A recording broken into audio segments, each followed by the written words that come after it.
नमस्कार दोस्तों, मैं संजीव शर्मा डिजायर न्यूज से। जैसा कि आप जानते हैं कि समय समय पर हम डिफरेंट शो लेके आते हैं कि अगर एक दफा हम web series versus sex series लेके आए थे, उसके बाद face to face big shot लेके आए। आज हम एक ऐसा शो इंट्रोड्यूस कर रहे हैं कि जिसमें आपको अलग अलग तरीके के लोगों से हम बात कराएंगे, उनके जीवन के बारे में जानेंगे। हर इंसान के दो पहलू होते हैं। कई दफा हम देखते हैं कि वो कितना खुश नजर आ रहा है, लेकिन क्या उसके चेहरे के पीछे या उसके दिमाग के अंदर कोई डिफरेंट चीज चल रही होती है? क्या उस इंसान ने जिंदगी में, अगर वो यहां तक पहुंचा है, तो उसने किस किस बुराइयों को अपने दामन में समेट के रखा है, या वो खुश दिखने वाला शख्स अंदर से कितना दुखी है? तो आज हमारे साथ हैं बॉलीवुड की एक एक्ट्रेस हैं और मॉडल भी रही वो, उन्होंने कई फिल्मों में भी काम किया है, सिमरन सिग्मी सचदेवा। आज हम उनके बारे में जानेंगे, कुछ उनके ग्रे एरिया के बारे में जानेंगे, कुछ उनके व्हाइट एरिया के बारे में जानेंगे। तो आप इस शो को अंत तक देखते रहिए और देखिए कि किस तरीके से एक खुश रहने वाली नारी आज यहाँ तक पहुंचती है। सिमरन जी, आपका इस शो में बहुत बहुत स्वागत है। थैंक यू सो मच, बहुत बहुत शुक्रिया, धन्यवाद, आपने मुझे यहाँ बुलाया। मैं बहुत खुश नसीब हूँ कि मैं डिजायर न्यूज चैनल में as a celebrity, as a actress और एक नागरिक, एक औरत जो अपनी कहानी आज आपके सामने बांटने वाली है, बताने वाली है। Thank you so much for inviting me here.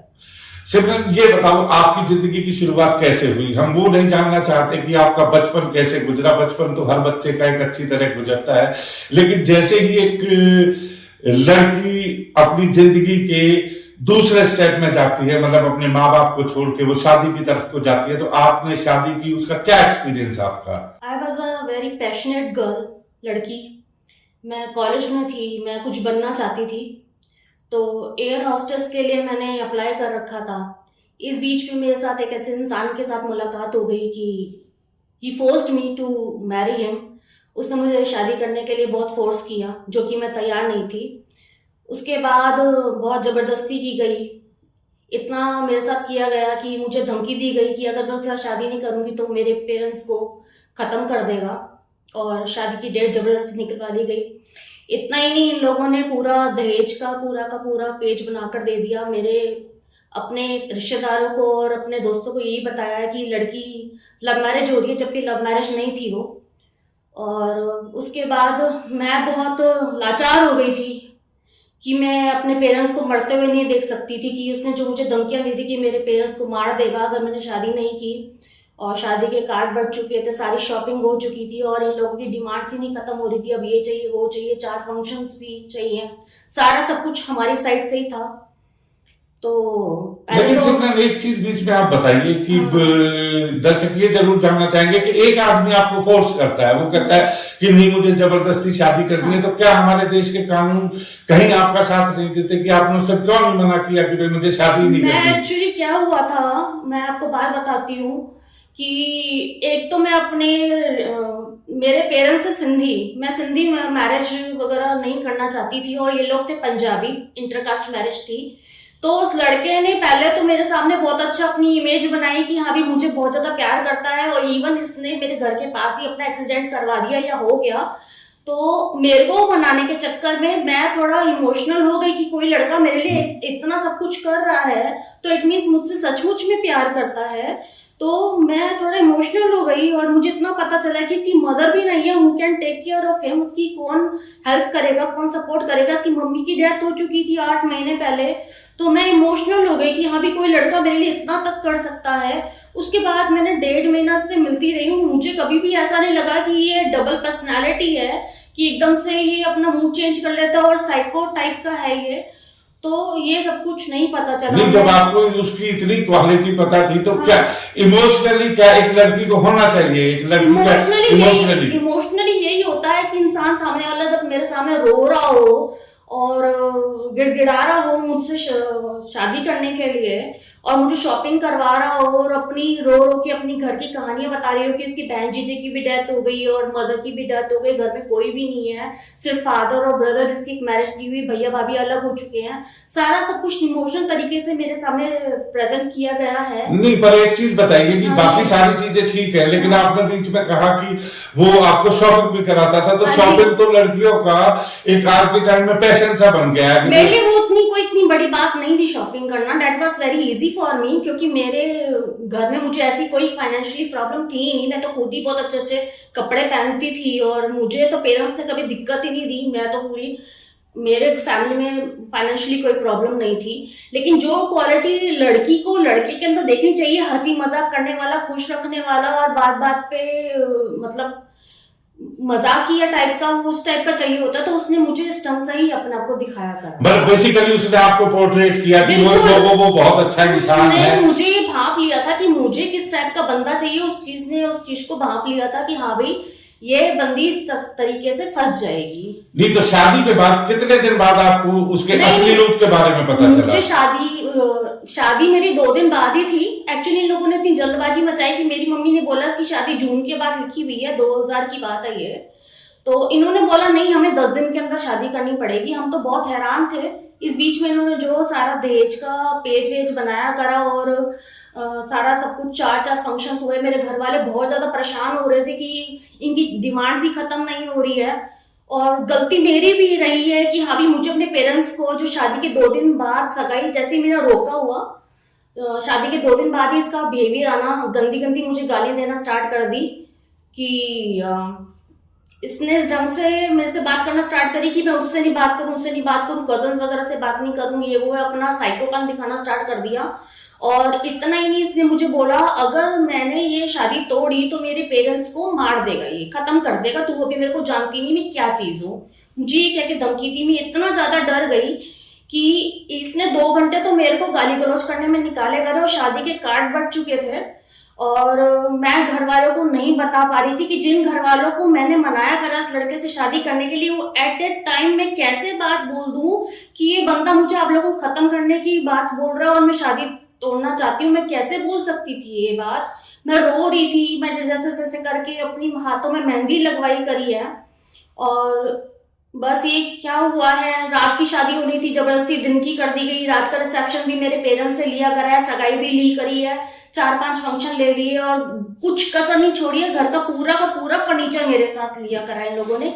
Even शादी के अगले दिन जब मैं इनके पास गई, मेरे इन लोगों ने कमरा तक नहीं सजाया है। मेरे घर वालों से इतना सब कुछ रहने के बाद भी मेरी सेज नहीं सजाई गई है, फूल तक नहीं था मेरे कमरे के अंदर। मैं इतना ज्यादा, मैं मतलब सोच भी नहीं सकती थी कि कोई लड़की के साथ इतना सब कुछ हो सकता है। एक बार एक चीज बताओ कि अगर मान लो ये सारी चीजें पता थी, आप एक पढ़ी लिखी लड़की हो, क्या कभी आपको महसूस नहीं हुआ कि दहेज जो है वो सबसे बड़ी आज हमारी कुप्रथा है और आप उसका सपोर्ट कर रहे थे, आपके पेरेंट्स सपोर्ट कर रहे थे? हाँ, वही तो बात है। मेरे पेरेंट्स को इतना तक पता चल गया था इंक्वायरी में कि लड़का ठीक नहीं है, और इसने धमकी क्या दी, अगर तुम लोगों ने शादी के लिए मना किया तो मैं जहर खा लूंगा। मेरे पेरेंट्स को धमकी दे दी थी इस बंदे ने कि बस। चलिए कोई बात नहीं, आप एक चीज और बताइए कि कितने साल तक आपका ये रिलेशन चला? शादी के 1 महीने बाद मुझे जहर दे दिया गया। शादी के बाद इन लोगों की डिमांड्स फिर भी खत्म नहीं हो रही थी। इन्होंने नई गाड़ी खरीद ली थी सगाई के अगले दिन ही, सगाई वाले दिन ही। इन्होंने मुझे बोला कि अपने पेरेंट्स को, पहले मुझे बोला अपने मेरे रसोई के बर्तन क्यों नहीं लेकर आई। मैंने कहा बर्तन भी लाने होते हैं क्या? इन्होंने बर्तन तक नहीं रखे हुए थे किचन में, और मुझे बोला कि आज ही खाना बनाना पड़ेगा। खाना कौन बनाएगा? मेरे को स्टार्टिंग में खाना बनवाना स्टार्ट कर दिया इन्होंने। हनीमून पे भी मुझे बहुत ज्यादा टॉर्चर किया इसने, बहुत गालियां दी मुझे। शादी के बाद 1 महीने हुआ था, इसने मुझे बोला कि अपने फादर को बोल अपनी दुकान मेरे नाम कर दे, और जो गाड़ी के हमारे पैसे लगे हैं वो गाड़ी के पैसे 4-4.5 लाख रुपए हमें दे दे। मैं ऐसा क्यों बोलूंगी उनको? कहते तुझे करना पड़ेगा, अगर नहीं कर सकती है या तो तू रहेगी, अगर तुझे जिंदा रहना है तो तेरे पेरेंट्स मरेंगे, दोनों में से एक जना मरेगा, तू क्या चाहती है? इसका सगा भाई पेस्टिसाइड की बोतल लेकर आया, जहर की बोतल लेकर आया जो कीड़े मारने वाली होती, चूहे मारने वाली होती है। कहता है इसको पी ले। मैंने दूसरी लड़की देख रखी है, मुझे अच्छा खासा दहेज मिल रहा है उससे, और मेरी लाइफ में कोई और लड़की भी है, मुझे इतना तक बता दिया इसने। पेस्टिसाइड की बोतल आई है और मुझे धमकी दी गई अगर मैंने ये नहीं पी तो मेरे पेरेंट्स को मार दिया जाएगा। और तू जानती नहीं है मैं यहाँ का डॉन हूँ, इस इलाके का, करोल बाग का। He is from Karol Bagh, Delhi. मुझे इतना बताया कि डॉन है, बहुत लोग हैं, ठीक है। नहीं तो जिस टाइम आपको जहर देने की बात करें, उस टाइम आपका क्या रिएक्शन था? आपने क्या सोचा? मैं कुछ नहीं थी, मैं अपस्टेयर्स वाले अपने कमरे में थी, बेडरूम में थी, झगड़े चल रहे थे खूब ज्यादा। नीचे मैं गई तो मेरा जेठ के हाथ में पेस्टिसाइड की बोतल थी। मैं समझ गई पूरी तैयारी हो चुकी है मर्डर करने की। मैं गई हूँ, अपने आप को मैंने वॉशरूम में बंद कर लिया और बोतल मैं पी गई। मतलब आपने किसी एक इंसान के लिए, अपने इंसान के लिए नहीं, अपने पेरेंट्स के लिए। I am sorry. वो मैं I was feeling very guilt, okay. मैंने अपने पेरेंट्स को मनाया शादी के लिए, उसके बाद थोड़े दिनों बाद मुझे पता चलता है कि ये साइको है और मर्डर करने की बात कर रहा है अगर मैंने शादी नहीं की, और अगर मैंने जहर की बोतल नहीं पी तो, और उसकी डिमांड्स पूरी नहीं करी तो वो कुछ ना कुछ तो कर डालेगा। मैंने अपने पेरेंट्स, मैंने इसके लिए नहीं किया, आई एम सॉरी। मैंने की अपने पेरेंट्स को बचाने के लिए किया। मैंने अपने कि वो के साथ कोई गोली मारने की बात जो बोल रहा कर रहा था उनको मर्डर करने की, मैंने सिर्फ अपने पेरेंट्स के लिए किया है। मैं जहर की बोतल पी गई। नहीं तो क्या आपको ये नहीं लगता कि अगर मान लो उस टाइम आप भी उस जहर से मर जाती तो क्या आपके पेरेंट्स को वो जिंदा छोड़ता? वो आपको कैसा लगता कि मतलब क्या आपकी मौत सबसे बड़ी इंपॉर्टेंट थी उसके लिए? मैं अपने पेरेंट्स के साथ आंखें नहीं मिला सकती थी कि इतना मैंने उनको मनाया करा, इतना दहेज देने के बाद ये मैं उनसे फिर गाड़ी के पैसे मांगू, उनसे दुकान उसके नाम करवाने की बात करूं। मैं मेरे अंदर इतनी हिम्मत नहीं थी कि मैं ये बात कर सकूं और पेरेंट्स को मरते हुए देख सकूं। I have decided to kill myself. और नहीं उसके बाद क्या हुआ कि जब आप कुछ नहीं, उसके बाद जब मुझे मेरे ससुर जी ने, सास तो थी नहीं मेरी, तो ससुर जी ने मेरे को गर्म पानी नमक वगैरह देना चालू कर दिया। पूरे घर में वॉमिटिंग की स्मेल हो चुकी थी और मुझे इन लोगों ने ये कह के मनाना स्टार्ट कर दिया कि मैं पुलिस वगैरह कोई भी रिश्तेदार आएगा उनको ये बोलूं कि मैंने गलती से पेट दर्द की दवाई, लाइट चली गई थी अंधेरे में, गलती से पी ली। मुझे ये बोला गया कि मुझे ये कहना पड़ेगा। मतलब आपको फोर्स किया गया मेरे को। उसके बाद मुझे हॉस्पिटल, जसाराम हॉस्पिटल करोल बाग में मुझे एडमिट किया गया। पुलिस आई है, मैं होश में नहीं थी। उसी बीच में मेरे रिश्तेदार, रोना पिटना सब स्टार्ट हो चुका था। हॉस्पिटल में सारे लोग इकट्ठे हो चुके थे। बार बार मुझसे एक ही बात पूछे जा रहे और मैं होश में नहीं थी। एक ही बात को मेरे दिमाग में जो डाल दिया गया था कि मैं एक ही बात बार बार बोलती रहूं कि हाँ भाई गलती से पी ली, पेट में दर्द हो रहा था, बस यही कह के मुझे रट्टे लगवाए गए। एक महीने उसके बाद में 4-5 दिन बाद जब मैं डिस्चार्ज हुई हूँ, हॉस्पिटल से घर गई हूँ, और उसके बाद पुलिस वाले के 1 महीने तक चक्कर लगाता रहा हमारे घर के। उसको पैसा खिलाया करा इन लोगों ने, मेरे ससुराल वालों ने। इवन इन लोगों ने मुझ पे झूठे इल्जाम लगाए। सारा सब कुछ जब सॉर्ट आउट हुआ कि मैंने किसी लड़के के साथ, इन्होंने झूठी बातें बनाना स्टार्ट कर दी मेरे ससुराल वालों ने कि मेरा किसी लड़के के साथ अफेयर था। उस अफेयर को छुपाने करने के चक्कर में मैंने जहर पी लिया है। अच्छा, उल्टा आपके ऊपर इल्जाम लगा दिए गए। उसके बाद क्या इसमें कुछ सच्चाई है कि क्या वाकई आपका किसी से अफेयर था? मेरा अफेयर था, लेकिन स्कूल टाइम में था। वो मेरा बॉयफ्रेंड तो ऑस्ट्रेलिया जा चुका था 12th पास होते ही, लास्ट डे 12th का। वो भी मैंने कुछ नहीं बताया करा था, किसी को कुछ भी नहीं मालूम था, ये बात नहीं पता थी। आपकी ये शादी कितने दिन चली? ऐसे आपने कितने दिन उनके साथ निभाया? मैंने 14 साल बिताए हैं, जिस बीच में मेरा उसके जहर खाने के 1 महीने बाद मुझे जला दिया गया बैक साइड से, प्रेस से जला दिया गया। पूरी प्रेस छप गई थी मेरे। उसके मम्मी के घर रह के मेरा इलाज चला है 15-20 दिन तक। ये तो शुक्र है कि मेरे घर वालों ने बहुत सपोर्ट किया कि मेरा वो निशान भी हट गया। इतना बड़ा मेरे को जला दिया गया था बैक साइड से। और आप मानोगे नहीं, मेरे को 1 मिनट भी नहीं छोड़ता था, जहां जा रही मेरे साथ जाता था। और मैं कहीं मेरे कपड़े, मेरा गोल्ड सब कुछ अलमारी में जब्त कर लिया गया कि मुझे मांग कर लेना पड़ता था। और मुझे जो इन लोगों ने बताया था कि बहुत ज्यादा रिच फैमिली है, ऐसा कुछ भी नहीं था। मेरे पेरेंट्स के ही जो मुझे त्योहार के या किसी भी चीज के पैसे मिलते थे, वही मुझे मेरे पैसे मेरे से छीन लिए जाते थे। मेरे कपड़े, मेरे गोल्ड सब कुछ अलमारी में जब्त कर लिया गया। और बात बात पे इवन मेरे शादी के बाद भी इन लोगों ने गोल्ड वगैरह कपड़े वगैरह फिर से लिए हैं, करें झूठ बोल बोल के कि हमारे में ये रिवाज है, हमारे में वो रिवाज है। डिमांड्स खत्म ही नहीं हो रही थी और मैं पेरेंट्स को मैंने 9 महीने तक नहीं बताया करा कि मेरे साथ क्या चल रहा है वहां पर। मैंने 9 मंथ्स तक, उस बीच में प्रेग्नेंट भी हो गई हूँ। प्रेगनेंसी की बात जब मैंने मम्मी को बताई करी। अच्छा मैं ये भी बात बताती हूँ, मेरे साथ डेली रेप होता था, सारा दिन करता था, मेरे साथ रेप करता था, क्योंकि मैं वो उस चीज पे प्यार फील ही नहीं कर पा रही थी, क्योंकि मेरे साथ जबरदस्ती करता था, दूध पीता था, गर्म दूध पीता था ताकि मैं जल्दी प्रेग्नेंट हो जाऊं। और मतलब 4 महीने तक तो मेरे साथ बहुत जबरदस्ती चलती रही है। थोड़ा कहीं जाता ही नहीं था, ऑफिस भी जाना बंद कर दिया था, झूठ बोलकर कि हाँ भी इसका पार्टनर के साथ झगड़ा चल गया। प्रॉपर्टी डीलर था ये, और मेरे साथ सारा दिन सेक्स करता, सारा दिन। और मुझे बहुत पेन होती थी। मैं तो छोटी उम्र की थी, 21 साल की थी, मेरे को तो बहुत दर्द होता था, बस मैं बता नहीं सकती। मैं जो बर्दाश्त कर रही थी, और जहां भी जाता था घर के बाहर ताला लगा के जाता था ताकि मैं किसी को कोई बात ना बता सकूं। जो भी तुम्हें ये नहीं लगता कि ये तुम्हारी स्टोरी एक वो फिल्म आई थी नाना पाटेकर की जिसमें वो करता था, तो क्या ये स्टोरी आपसे मिलती जुलती रही है उस तरीके से? बिल्कुल सही बात बोल रहे हो आप। डेली रात को आता था, शराब पी के आता था, मुझे मारता कूटता था, बेल्टों से भी मारा करा है मुझे। अपने मैं बता नहीं सकती क्या क्या किया है। मेरा कान भी काट दिया गया है ये वाला, मैं सिलवा कर आई दोबारा से पंजाब जाकर, और बहुत टॉर्चर किया गया है। मेरे बच्चे दोनों बेटे सिजेरियन से हुए हैं, जिसने मुझे आराम भी नहीं करने दिया। पेरेंट्स के लिए भी गंदी गंदी गालियां निकालता था, बर्दाश्त करती थी मैं बहुत ज्यादा। और मुझे रोडों से मारा गया, सारी रात गाड़ी में रोड निकाल के जो होता है जिससे लॉक किया जाता है, वो सारी रात मेरे घुटनों पे मार मार के मुझे खत्म करने की कोशिश करी। मुझे गाड़ी से कूदने के लिए मना किया। जब पेरेंट्स को शादी के 9 महीने बाद पता चला, क्योंकि उनके फंक्शंस में इसने बहुत ज्यादा हंगामे कर दिए थे बिना बात के, क्योंकि मैंने सिर्फ अपने कजन से हालचाल लिया था। उसके बाद जाके मेरे जब पेरेंट्स को पता चला कि मुझे टॉर्चर किया जा रहा है, तो मेरे पेरेंट्स ने इसको छोड़ने के लिए मना किया। तब मैं 3 मंथ्स की प्रेग्नेंट थी, लेकिन इसने जाके कहता मैं अभी बंदूक लेकर आ रहा हूँ, तेरे भाई को खत्म कर दूंगा मैं। मेरे को फिर धमका के मुझे घर वापस ले गया है, मुझे घर में बंद कर दिया गया है।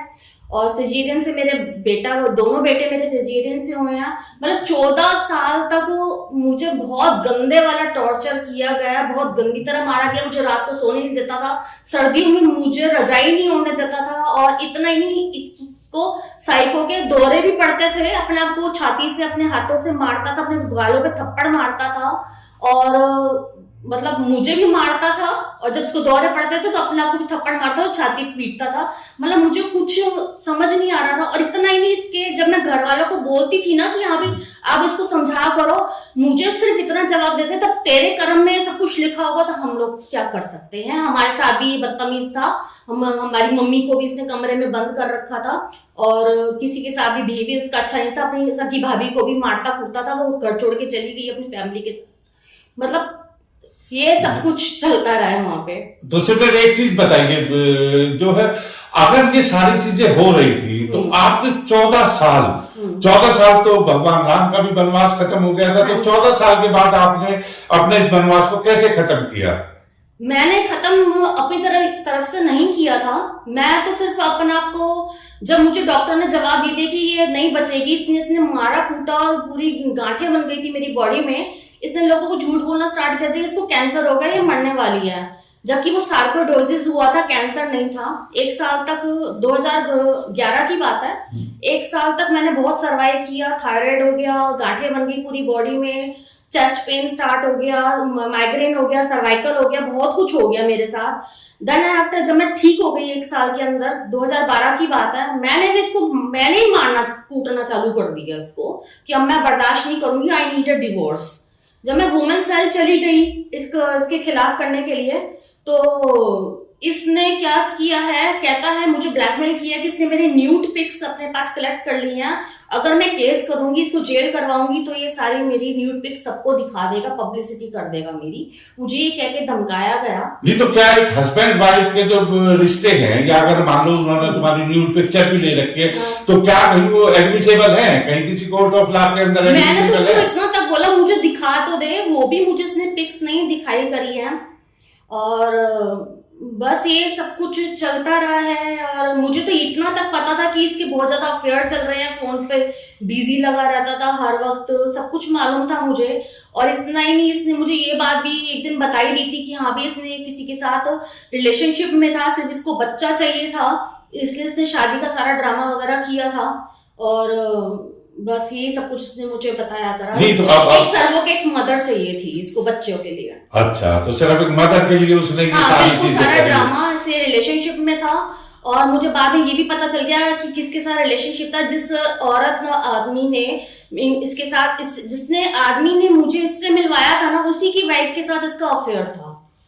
अच्छा, तो एक बात बताइए, अब आपने जब उनको छोड़ दिया तो अब आपकी जिंदगी कैसी चल रही है, आप कैसे सर्वाइव कर रही है? मैं फिर भी अपने बच्चों को छोड़कर नहीं गई थी। जब मुझे पता चला ये मेरे मर्डर की तैयारी कर रहा है, मुझे इसने ब्लैंक पेपर्स पे साइन करा लिए और मेरी अच्छी खासी लाइफ इंश्योरेंस करा ली इसने 1 करोड़ रुपए की। और इसने जाके पुलिस स्टेशन में ये झूठी रिपोर्ट करा दी कि इसका पार्टनर मेरा मर्डर करना चाहता है, जबकि कुछ लेना देना ही नहीं था। मुझे वैष्णो देवी लेकर गया है, और वैष्णो देवी के पास जिस ग्रिल के पास इसने मुझे खड़ा किया था, वो ग्रिल नीचे जाके पहाड़ों से जाकर नीचे गिरा है। मैं समझ गई ये पूरा प्री प्लान था सब कुछ, क्योंकि ये सब कुछ ऑलरेडी चल रहा था। ब्लैक पेपर पे साइन कराना, पुलिस स्टेशन में रिपोर्ट कराना। मैंने बोला भी मैं पढ़ी लिखी लड़की हूँ, मुझे पढ़ने दे, तो किस चीज के साइन करा रहा करना लाइफ इंश्योरेंस के, वो भी इसने मुझे पढ़ने नहीं दिए। मैंने इस बात पे भी झगड़ा किया कि मेरा ब्लैंक पेपर्स पे क्यों साइन करा रहा है, वो भी इसने मेरे पे झगड़ा कर लिया। तुझे मुझ पर विश्वास होना चाहिए, तू मुझे ऐसे कैसे बोल सकती है, तेरी हिम्मत कैसे है, ये वो करके।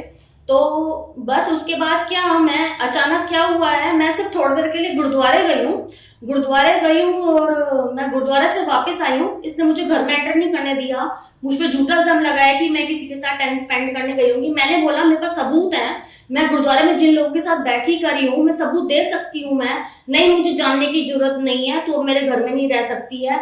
मैं सिर्फ जिस जोड़े में थी, जिस कपड़े में थी, ना मेरे पास आईडीज थी, ना मैंने अपने पास कैश रखा हुआ, क्यों, मैं तो सिर्फ गुरुद्वारे गई थी। उसके बाद इसने मुझे अपने घर में घुसने नहीं दिया है। ये बात 2014 की बात है। तो 2014 के बाद जो आज 2024 आ गया, 10 साल में आप अपनी जिंदगी को कैसे देखती है? क्या क्या स्ट्रगल आपने इस 10 साल में किया है? मैंने बहुत ज्यादा स्ट्रगल किया है, मैं बता नहीं सकती मैं क्या क्या। जो बंदी अपने बिना कैश के निकली हो, जो गोल्ड का कड़ा, सिर्फ जो इयररिंग्स मैंने पहन रखे थे वो मुझे अपने बेचने पड़े हैं, ठीक है, अपने आप को सरवाइव करने के लिए।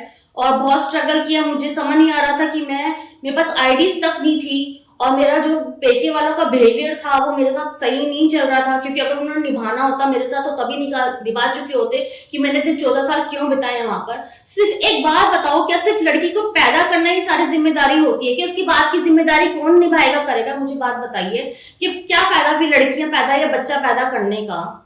उसके बाद मेरे जीजू ने मेरे पे बुरी नजर डाली है, वहां से मैं उनसे पीछे छुड़वा के मैं अपने पेरेंट्स को बताया करा है ये वो है, लेकिन कौन विश्वास करता है इन चीजों को लेके।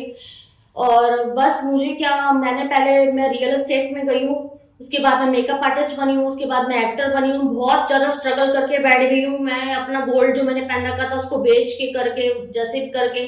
फिर मैं अकेले रहना चाहती थी कि मैं क्यों किसी रिश्तेदार के पास रहूं, इतना सब कुछ झेलना पड़ रहा है। लेकिन मेरे पास आईडीज ही नहीं थी कि मैं कहाँ से अपने आप को मैं कर पाती अकेले रहकर। फिर 2016 में जाके मेरी आईडीज बनी है, जैसे तैसे करके मैंने बनाई करी अपनी, निकलवाई है कहीं से भी। ये तो भगवान का शुक्र था कि मैंने रामलीला वगैरह करी, मैं सीता का रोल ही बना था। भगवान की दया से, श्री राम की, हनुमान जी की कृपा से मेरी अपने आप ही आईडीज वगैरह बन गई। अचानक से किसी मेहरबान का मुझे कॉल आ गया, आपको आईडीज बनवानी है? मैं कहा हाँ बनवानी है, और मेरी आईडीज बन गई, मेरे पासपोर्ट बन गए, सब कुछ हो गया। मैं बाहर दुबई भी घूम कर आ गई हूँ।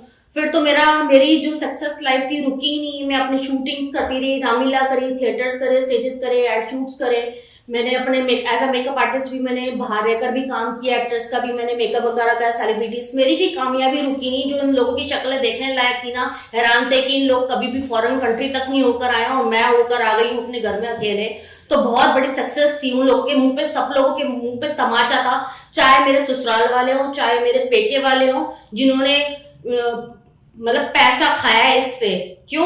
ये कुछ भी नहीं था, मैंने इसको पूरी जिंदगी भर सपोर्ट किया। पूरी मार्केट में कोई इसको पैसा देने को तैयार नहीं था। मैंने अपने रिश्तेदारों को बोल के इसको 8-10 लाख रुपए भी दिलवाए करे थे।